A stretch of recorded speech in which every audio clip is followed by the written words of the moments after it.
শিক্ষার্থীরা আজকে আমরা টেন্সের একটি গুরুত্বপূর্ণ টপিক নিয়ে আলোচনা করব, সেটা হচ্ছে প্রেজেন্ট ইনডিফিনিট টেন্স। তো তোমরা জানো প্রেজেন্ট ইনডিফিনিট টেন্সের স্ট্রাকচার কি? সাবজেক্ট, ভার্বে বি ওয়ান প্লাস অবজেক্ট অথবা এক্সটেনশন।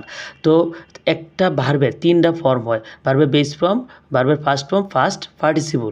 তো আমরা সংক্ষেপে বলি কি B one, B two, B three.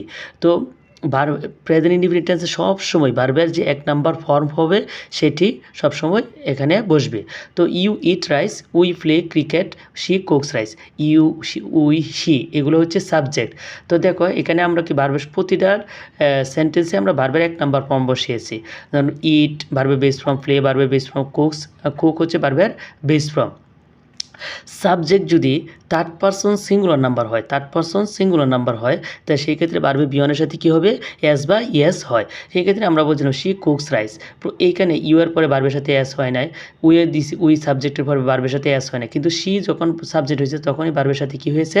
S হয়েছে। কারণ আমরা জানি কি হি, শি, ইট সিঙ্গুলার নেম, এগুলো হচ্ছে গা থার্ড পারসন সিঙ্গুলার নাম্বার। তো রিমা হচ্ছে third person singular number, Limon third person singular number, একজন বোঝাইলে হচ্ছে সিঙ্গুলার বোঝায়। সুতরাং এখানে হচ্ছে এগুলো হচ্ছে থার্ড পারসন সিঙ্গুলার নাম্বার। এগুলো সাবজেক্ট হলে ভার্বে বি ওয়ানের সাথে কী হবে?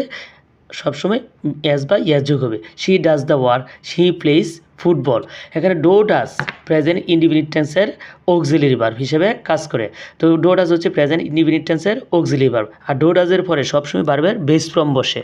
তো ডো ডাজের পরে সবসময় কী হবে? ভার্বের বেস ফর্ম হবে। এখানে ডো ডাজ যখন অক্সিলিয়ারি ভার্ব হিসেবে কাজ করবে তখন ভার্বের সাথে কোনো সময় এস বা ইয়েস যোগ হবে না। তো আমরা দেখাবো কোন সাবজেক্টগুলোর পরে ডো হয় আর কোন সাবজেক্টগুলোর পরে ডাজ হয়।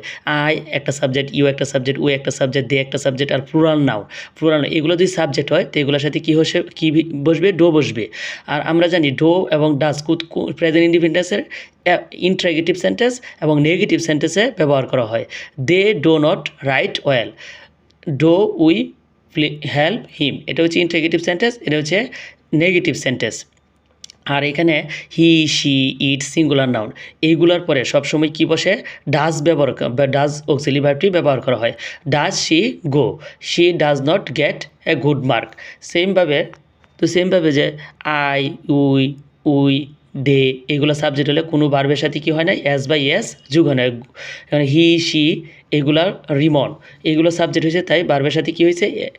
এস এবং এস যোগ হয়েছে। তো প্রিয় শিক্ষার্থীরা, আশা করি তোমরা মনোযোগ দিয়ে এই স্ট্রাকচারগুলো দেখলে তোমরা প্রেজেন্ট ইনডিফিনিট টেন্সের সম্পর্কে সঠিক ধারণা আসবে।